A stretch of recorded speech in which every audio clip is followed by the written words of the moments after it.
በብዙ ሰዎች ዘንድ እጅግ በጣም አነጋጋሪ የሆነው የጥቁር ገበያ ወይም ደግሞ የሐዋላ ምንዛሬ በነገው ዕለት እጅግ በጣም በከፍተኛው እንቅስቃሴ ያደርጋል እየተባለ ይገኛል። በነገው ዕለት የኢትዮጵያ ብሔራዊ ባንክ የዶላር ጨረታ እንደሚያደርግም ገለጸ። ይህ የዶላር ጨረታ እጅግ በጣም በከፍተኛው የጥቁር ገበያውን ወይም ደግሞ የምንዛሬውን ዓለም እጅግ በጣም በከፍተኛው እንደሚያንቀሳቅሰውም ተገልጿል። እናም በዛሬው ዕለት ያለው የምንዛሬ ዋጋ ወይም ደግሞ የጥቁር ገበያ ወይም ደግሞ የሐዋላ ምንዛሬ በዛሬው ዕለት ከምን ደረሰ የሚለው መረጃ በዚህ ቪዲዮአችን አንድ በአንድ አብረን እንቃኛለን። በተጨማሪም በሰሞኑ እጅግ በጣም በከፍተኛው ጭማሪ ያደረገ የሚገኘው የባንኮች ምንዛሬ ዋጋ ተመን በዛሬው ዕለት ከመደረሰ በዚህ ቪዲዮአችን አንድ በአንድ አብረን እንቃኘዋለን። ሰላም ጤና ይስጥልን ክቡራትና ክቡራን አድማጭ ተመልካቾቻችን እንደምን አላችሁ እንደምን ቆይታችኋል? ዛሬ ህዳር 22 2018 ያለውን የጥቁር ገበያ ሐዋላ ምንዛሬና የባንኮችን የምንዛሬ ዋጋ ተመን በዛሬው ዕለት ጨምሯል ወይስ ቀንሷል የሚለው መረጃ በዚህ ቪዲዮአችን አንድ በአንድ አብረን እንቃኛለን። ቤተሰቦች በዛሬው ዕለት በጥቁር ገበያ ወይም ደግሞ በሐዋላ ምንዛሬ የ20 ሀገራቶችን የምንዛሬ ዋጋ ተመን በተጨማሪም በባንኮች ደረጃ የሶስት ባንኮችን የምንዛሬ ዋጋ ተመን ከሶስቱ ባንኮች አሪፍ ምንዛሬ የምንዛሬ የሚገኘው ባንክ የትኛው ባንክ ነው የሚለው መረጃ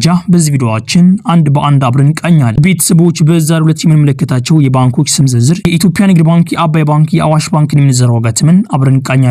ቤተሰቦች አብራችሁን ቆዩ። ቤተሰቦች ከነገ በኋላ እንግዲህ የጥቁር ገበያ ወይም ደግሞ የሐዋላ ምንዛሬ እንደዚሁም በአጠቃላይ የኢትዮጵያ ምንዛሬ ላይ ትልቅ ለውጥ እንመለከታለን ተብሎ ይታሰባል። ከዚህ በኋላ በየ15 ቀኑ የዶላር ጨረታ ስለሚኖር ማለት ነው። ቤተሰቦች በነገው ዕለት እንግዲህ የሚከናወነውን የዶላር ጨረታ አማካኝ ዋጋው ስንት ነው? ስንት ባንኮች ተሳትፈዋል? በአጠቃላይ በዚህ ቻናላችን አቅርብላችኋለን። ቤተሰብ አብዛኛውን ጊዜ እንደምናደርገው በኮሜንት ላይ የምትጠይቁ ጥያቄዎችን መልስ ሰጣለን። እናም በዛሬው ዕለት ምን ያህል ኮሜንቶች አሉ፣ ምን ያህል ኮሜንቶችን እንመልሳለን አንድ በአንድ በዚህ ቪዲዮአችን አብረን እንቃኘዋለን። ቤተሰቦች የመጀመሪያው ኮሜንት እንደዚህ ይላል። ወደ ኢትዮጵያ ወደ ባንክ ቤት ገንዘብ እንዴት እንደሚላክ አላቅም ነበረ እና ገንዘቤን በጥቁር ገበያ ወይም ደግሞ በሐዋላ ምንዛሬ ገንዘቤን ልኬ የጥቁር ገበያ ወይም ደግሞ የሐዋላ ምንዛሬ የምንዘረው ግለሰብ ገንዘቡ እንዳለ ተወርሶብኛል አለኝ። እናም አሁን ምን ላድርግ ብላ ጠይቃለች። ምን መሰላችሁትና ወንድሞቼ በዚህ ሰዓት በጥቁር ገበያ ወይም ደግሞ በሐዋላ ምንዛሬ ገንዘባችሁ መላክ ማለት በጣም አስጊ ነው። እንደዚህም ደግሞ ቅድም እንደነገርሽኝ ወደ ባንክ ቤት ገንዘብ እንደሚላክ አላቅም ነበር ብለሽኝ ነበር። የኢትዮጵያ ብሔራዊ ባንክ ይህን ጉዳይ በጣም ያጤንበት ይገኛል። ምክንያቱም በጣም ብዙ አፕሊኬሽኖች ወይም ደግሞ ብዙ መተግበሪያዎች ከውጭ ሀገራት ሆናችሁ ወደ ኢትዮጵያ ለመላክ በጣም አስቸጋሪ ናቸው። እናም ለዛ ሲባል ህዝቡ ደግሞ መላክ የሚፈልገው ቀለል ባለ መንገድ ነው። ቀለል ያለው መንገድ ደግሞ የጥቁር ገበያ ወይም ደግሞ የሐዋላ ምንዛሬ ነው። ምንም ነገር ሳያስፈልጋችሁ በጥቁር ገበያ ወይም ደግሞ በሐዋላ ምንዛሬ ገንዘባችሁ መላክ ትችላላችሁ። ለዛም ሲባል የኢትዮጵያ ብሔራዊ ባንክም ለእናንተ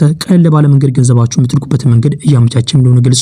በቅርብ በዚህ ጉዳይ ላይ አዲስ መግለጫ እንደሚኖርም ገልጿል። እንደዚህም ደግሞ በዚህ ሰዓት በጥቁር ገበያ ወይም ደግሞ በሐዋላ ምንዛሬ ገንዘባችሁ መላክ በጣም አስቸጋሪ ነው። እንዴት ካላችሁኝ ገንዘቡ ሳይወረስበት ግለሰቡ ሊያጭበረብር ገንዘቡ ተወርሶብኛል ይላል። እንደዚህም ደግሞ አንዳንድ ግለሰቦች አሉ ገንዘባቸው የሚወረስባቸው። ቤተሰቦች በጥቁር ገበያ ወይም ደግሞ በሐዋላ ምንዛሬ ግዴታ ገንዘብ መላክ አለብኝ ብላችሁ ካሰባችሁ እነዚህን ብታደርጉ የተሻለ ይመስለኛል። በመጀመሪያ ገንዘባችሁን መጀመሪያ እሱ ማስገባት አለበት። ገንዘቡን ካስገባላችሁ በኋላ እናንተ ገንዘቡን አሳልፋችሁ ትሰጣላችሁ ማለት ነው። ነገር ግን የደረሰኙን ስክሪንሻት ስላሳያችሁ ብቻ ገንዘቡ ገብቷል ማለት አይደለም። ገንዘቡ ገብቷል ማለት የሚችሉት አካውንታችሁን ቼክ አስደርጋችሁ ነው ገንዘባችሁን የምትሰጡት እንጂ በጣም ብዙ ግለሰቦች እየተጭበረበሩ ይገኛሉ። ደረሰኝ ኖርማል ነገር ነው ይሰራል። በፌክ ገንዘቡ እንድትላለፍ አድርገው ደረሰኝ መስራት ስለሚቻል በጣም ጥንቃቄ ልታደርጉ ይገባል። ማድረግ ያለባችሁ ወደ ቤተሰባችሁ አካውንት ገንዘቡ እንዲገባ ታደርጋላችሁ። እንደዚህም ደግሞ ቤተሰባችሁ አካውንቱ ላይ ገንዘቡ እንደገባ ቼክ አድርገው ለእናንተ ይነግራችኋል።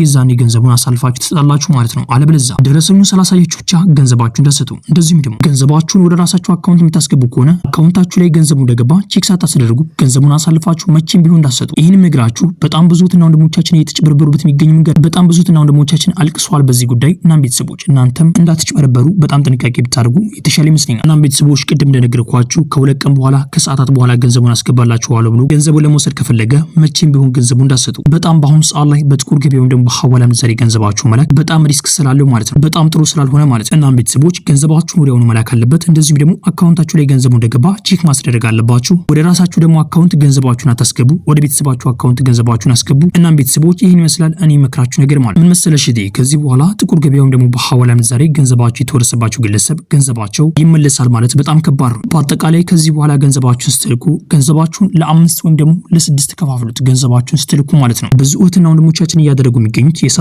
ወር የ8 ወር ገንዘባቸውን በአንድ ላይ ለአንድ ሰው ገንዘባቸውን እየላኩ ይገኛሉ። ይሄ ደግሞ በጣም ሪስክ አለው። ለእናንተ በጣም ጥሩ አይደለም። ያን ሁሉ ገንዘብ ያ ግለሰብ ቢያጭበረብራችሁ ወይም ደግሞ ገንዘቡ ቢወረስ እናንተ ላይ በጣም ችግር ያመጣል። ነገር ግን ይህን ሁሉ ገንዘብ ለ6 ወይም ደግሞ ለ7 ካፍላችሁ ገንዘባችሁን ስትልኩ አንዱ ከደረሰ በኋላ አንዱን ትልካላችሁ። አንዱ ከደረሰ በኋላ አንዱን እየላካችሁ አንዱ ቢወረስባችሁ እንኳን ድንገት እናንተን አይጎዳችሁም። ነገር ግን በአንድ ላይ ልካችሁ እንዳለ ቢወረስባችሁ የዛኔ እናንተ በጣም ትጨናነቃላችሁ፣ በጣም ትናደዳላችሁ። በአጠቃላይ የማይሆን ስሜት ውስጥ ትገባላችሁ ማለት ነው። ለዛ ሲባል ለ5 እና ለ6 ካፍላችሁ ብትልኩ በጣም የተሻለ ይመስለኛል። እንደዚሁም ደግሞ መከፋፈል ያለባችሁ የገንዘቡ መጠን አይታችሁ ነው። ለ10 መከፋፈሉበት ጊዜ አለ። እንደዚሁም ደግሞ ለ5ም ለ4ም ለ3 መከፋፈሉበት ጊዜ አለ። ማድረግ ያለባችሁ ድንገት እንኳን አንዱ ቢያዝ እናንተን የማይጎዳችሁ ገንዘብ መሆን አለበት። ሊያናድዳችሁ ይችላል፣ ነገር ግን ሌሎች ገንዘቦች ስላላችሁ በጣም ልትናደዱ አትችሉም። እናም ቤተሰቦች ወደ ቀጣኛው ኮሜንት አለፈ። የኢትዮጵያ ንግድ ባንክ የስንት ብር ጉርሻ አለው ብሎ ጠይቀዋል። የኢትዮጵያ ንግድ ባንክ የ13 ብር ጉርሻ አለው። በአጠቃላይ አንድን የአሜሪካን ዶላር በ163 ብር እየገዛ ይገኛል። ቤተሰቦች የዛሬው ኮሜንት ይህን ይመስል ነበር። ቤተሰቦች ይህ ቪዲዮ ሌላ ኢትዮጵያ ወገኖቻችን ይጠቅማል ብላችሁ ከሰባችሁ ይህን ቪዲዮ ሼር አድርጉላቸው። እንደዚህም ደግሞ ቪዲዮ ላይክ ማድረግ ሌላ ኢትዮጵያ ወገኖቻችን ጋር ተደራሽተው ማድረግ ትችላላችሁ። ቻናላችን ደግሞ ሰብስክራይብ በማድረግ ቀጣይ የምለቃችሁ ቪዲዮዎች በፍጥነት እንድርሳችሁ ማድረግ ትችላላችሁ። ያላችሁ ደግሞ አስተያየት በኮሜንት ላይ ጻፉልኝ። ጥያቄም ካላችሁ በኮሜንት ላይ አሳውቁኝ። የምናውቀው ከሆነ እንመስላችኋለን። ቤተሰቦች ቪዲዮ ላይክ ያደርጋችሁ እስከ ቪዲዮ መጨረሻ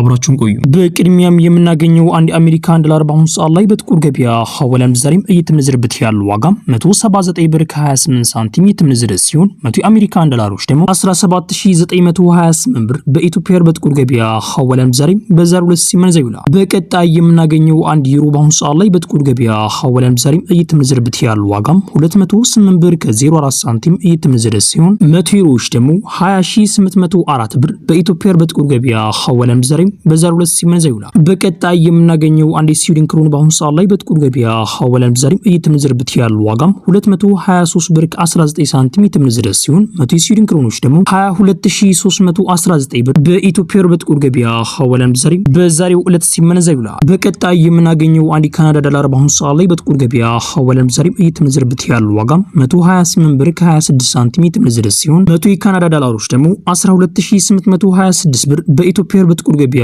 ሐዋላ ምንዛሬም በዛሬው ዕለት ሲመነዘር ይውላል። በቀጣይ የምናገኘው አንድ አውስትራሊያን ዶላር በአሁኑ ሰዓት ላይ በጥቁር ገበያ ሐዋላ ምንዛሬም እየተመነዘረበት ያለው ዋጋም 117 ብር ከ24 ሳንቲም እየተመነዘረ ሲሆን 100 አውስትራሊያን ዶላሮች ደግሞ 11724 ብር በኢትዮጵያ በጥቁር ገበያ ሐዋላ ምንዛሬም በዛሬው ዕለት ሲመነዘር ይውላል። በቀጣይ የምናገኘው አንድ ቻይና ዩዋን በአሁኑ ሰዓት ላይ በጥቁር ገበያ ሐዋላ ምንዛሬም እየተመነዘረበት ያለው ዋጋም 25 ብር ከ31 ሳንቲም እየተመነዘረ ሲሆን 100 ቻይና ዩዋኖች ደግሞ 2531 ብር በኢትዮጵያ በጥቁር ገበያ ሐዋላ ምንዛሬም በዛሬው ዕለት ሲመነዘር ይውላል። በቀጣይ የምናገኘው አንድ ፓውንድ ስተርሊንግ በአሁኑ ሰዓት ላይ በጥቁር ገበያ ሐዋላ ምንዛሬም እየተመነዘረበት ያለው ዋጋም 237 ብር ከ21 ሳንቲም እየተመነዘረ ሲሆን 100 ፓውንድ ስተርሊንግ ደግሞ 23721 ብር በኢትዮጵያ በጥቁር ገበያ ሐዋላ ምንዛሬም በዛሬው ዕለት ሲመነዘር ይውላል። በቀጣይ የምናገኘው አንድ ስዊድን ክሮን በአሁኑ ሰዓት ላይ በጥቁር ገበያ ሐዋላ ምንዛሬም እየተመነዘረበት ያለው ዋጋም 18 ብር ከ96 ሳንቲም እየተመነዘረ ሲሆን 100 የስዊድን ክሮኖች ደግሞ 1896 ብር በኢትዮጵያ በጥቁር ገበያ ሐዋላ ምንዛሬም በዛሬው ዕለት ሲመነዘር ይውላል። በቀጣይ የምናገኘው አንድ ኪዩቲኒያር በአሁኑ ሰዓት ላይ በጥቁር ገበያ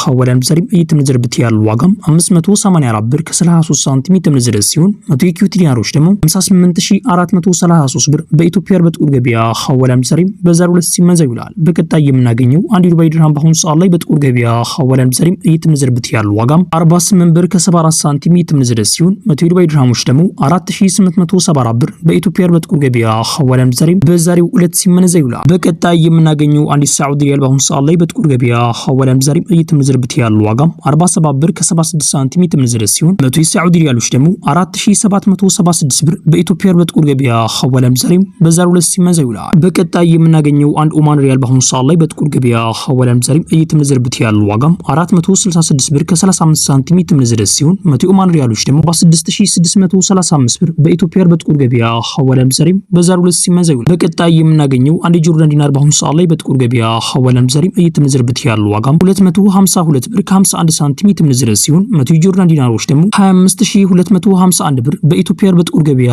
ሐዋላ ምንዛሬም በዛሬው ዕለት ሲመነዘር ይውላል። በቀጣይ የምናገኘው አንድ ባህሪን ዲናር በአሁኑ ሰዓት ላይ በጥቁር ገበያ ሐዋላ ምንዛሬም እየተመነዘረበት ያለው ዋጋም 476 ብር ከ01 ሳንቲም እየተመነዘረ ሲሆን 100 ባህሪን ዲናሮች ደግሞ 47601 ብር በኢትዮጵያ በጥቁር ገበያ ሐዋላ ምንዛሬም በዛሬው ዕለት ሲመነዘር ይውላል። በቀጣይ የምናገኘው አንድ እስራኤል ሽቅል በአሁኑ ሰዓት ላይ በጥቁር ገበያ ሐዋላ ምንዛሬም እየተመነዘረበት ያለው ዋጋም 54 ብር ከ98 ሳንቲም እየተመነዘረ ሲሆን 100 የእስራኤል ሽቅሎች ደግሞ 5498 ብር በኢትዮጵያ በጥቁር ገበያ ሐዋላ ምንዛሬም በዛሬው ዕለት ሲመነዘር ይውላል። ቤተሰቦች እስካሁን ድረስ እንግዲህ የተመለከትነው የጥቁር ገበያ ወይም ደግሞ የሐዋላ ምንዛሬን ዋጋ ነው። አሁን ደግሞ የባንኮችን ምንዛሬ ዋጋ ተመን አብረን እንቃኛለን። አብራችሁን ቆዩ። በቅድሚያ የምንመለከተው የአባይ ባንክን ምንዛሬ ዋጋ ተመን እንመለከታለን። ከዛ በኋላ የኢትዮጵያ ንግድ ባንክን ምንዛሬ ዋጋ ተመን፣ ከዛም በኋላ ደግሞ የአዋሽ ባንክን ምንዛሬ ዋጋ ተመን አብረን እንቃኛለን። የአባይ ባንክ አንድን የአሜሪካን ዶላር እየገዛበት ያለው ዋጋ 151 ብር ከ83 ሳንቲም እየገዛ ሲሆን እየሸጠበት ያለው ዋጋ ደግሞ 154 ብር ከ87 ሳንቲም እነሱ ይሸጣሉ። የአባይ ባንክ አንድን ዩሮ እየገዛበት ያለው ዋጋ 175 ብር ከ83 ሳንቲም እየገዛ ሲሆን እየሸጠበት ያለው ዋጋ ደግሞ 179 ብር ከ35 ሳንቲም እነሱ ይሸጣሉ። የአባይ ባንክ አንድን የፓውንድ ስተርሊንግ በአሁኑ ሰዓት ላይ የገዛበት ያለው ዋጋ 200 ብር ከ81 ሳንቲም እየገዛ ሲሆን እየሸጠበት ያለው ዋጋ ደግሞ 204 104 ብር ከ83 ሳንቲም እነሱ ይሸጣሉ። የአባይ ባንክ አንድ የስዊስ ፍራንክ እየገዛበት ያለው ዋጋ 187 ብር ከ79 ሳንቲም እየገዛ ሲሆን እየሸጠበት ያለው ዋጋ ደግሞ 191 ብር ከ54 ሳንቲም እነሱ ይሸጣሉ። የአባይ ባንክ አንድ የአውስትሪያን ዶላር እየገዛበት ያለው ዋጋ 98 ብር ከ77 ሳንቲም እየገዛ ሲሆን እየሸጠበት ያለው ዋጋ ደግሞ 100 ብር ከ74 ሳንቲም እነሱ ይሸጣሉ። የአባይ ባንክ አንድ የዱባይ ድርሃም እየገዛበት ያለው ዋጋ 41 ብር ከ33 ሳንቲም እየገዛ ሲሆን እየሸጠበት ያለው ዋጋ ደግሞ 42 ብር ከ16 ሳንቲም እነሱ ይሸጣሉ። የአባይ ባንክ አንድ የሳዑዲ ሪያል እየገዛበት ያለው ዋጋ 40 ብር ከ36 ሳንቲም እየገዛ ሲሆን እየሸጠበት ያለው ዋጋ ደግሞ 41 ብር ከ17 ሳንቲም እነሱ ይሸጣሉ። ቤተሰቦች የአባይ ባንክ የምንዘራው ዋጋ ተመን ይህን መስል ነበረም። አሁን ደግሞ የኢትዮጵያ ንግድ ባንክ የምንዘራው ዋጋ ተመን አብረን እንቃኛለን። አብራችሁን ቆዩ። የኢትዮጵያ ንግድ ባንክ አንድ የአሜሪካን ዶላር እየገዛበት ያለው ዋጋ 151 ብር ከ30 ሳንቲም እየገዛ ሲሆን እየሸጠበት ያለው ዋጋ ደግሞ 154 ብር ከ33 ሳንቲም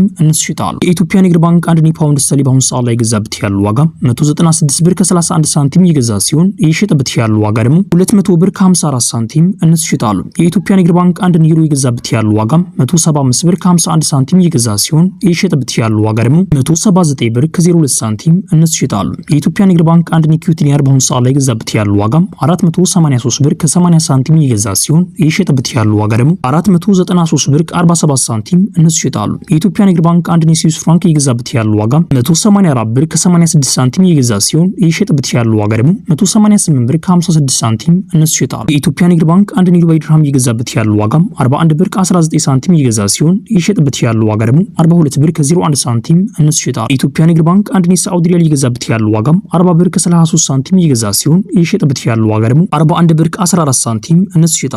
ይሄ ደግሞ የኢትዮጵያ ንግድ ባንክ የምንዘራው ዋጋ ተመን ነው። አሁን ደግሞ የአዋሽ ባንክ የምንዘራው ዋጋ ተመን አብረን እንቃኛለን። የአዋሽ ባንክ አንድ የአሜሪካን ዶላር እየገዛበት ያለው ዋጋ 150 ብር ከ92 ሳንቲም እየገዛ ሲሆን እየሸጠበት ያለው ዋጋ ደግሞ 153 ብር ከ93 ሳንቲም እነሱ ይሸጣሉ። የአዋሽ ባንክ አንድ ዩሮ እየገዛበት ያለው ዋጋ 174 ብር ከ15 ሳንቲም እየገዛ ሲሆን እየሸጠበት ያለው ዋጋ ደግሞ 177 ብር ከ64 ሳንቲም እነሱ ይሸጣሉ። የአዋሽ ባንክ አንድ የፓውንድ ስተርሊንግ በአሁኑ ሰዓት ላይ እየገዛበት ያለው ዋጋ 198 ብር ከ58 ሳንቲም እየገዛ ሲሆን እየሸጠበት ያለው ዋጋ ደግሞ 202 ብር ከ55 ሳንቲም እነሱ ይሸጣሉ። የአዋሽ ባንክ አንድ የስዊስ ፍራንክ እየገዛበት ያለው ዋጋ 181 ብር ከ44 ሳንቲም እየገዛ ሲሆን እየሸጠበት ያለው ዋጋ ደግሞ 185 ብር ከ07 ሳንቲም እነሱ ይሸጣሉ። የአዋሽ ባንክ አንድ የሳዑዲ ሪያል እየገዛበት ያለው ዋጋ 42 ብር ከ77 ሳንቲም እየገዛ ሲሆን እየሸጠበት ያለው ዋጋ ደግሞ 43 ብር ከ62 ሳንቲም እነሱ ይሸጣሉ። የአዋሽ ባንክ አንድ የዱባይ ድርሃም እየገዛበት ያለው ዋጋ 43 ብር ከ70 ሳንቲም እየተገዛ ሲሆን እየተሸጠበት ያለው ዋጋ ደግሞ 44 ብር ከ57 ሳንቲም እነሱ ይሸጣሉ። የአዋሽ ባንክ አንድ የካናዳ ዶላር በአሁኑ ሰዓት ላይ እየገዛበት ያለው ዋጋ 108 ብር ከ14 ሳንቲም እየገዛ ሲሆን እየሸጠበት ያለው ዋጋ ደግሞ 110 ብር ከ30 ሳንቲም እነሱ ይሸጣሉ። ቤተሰቦች የዛሬው መረጃችን ይህን መስል ነበር። ቤተሰቦች ቪዲዮ ላይክ ማድረጋችሁን አዘንጉ።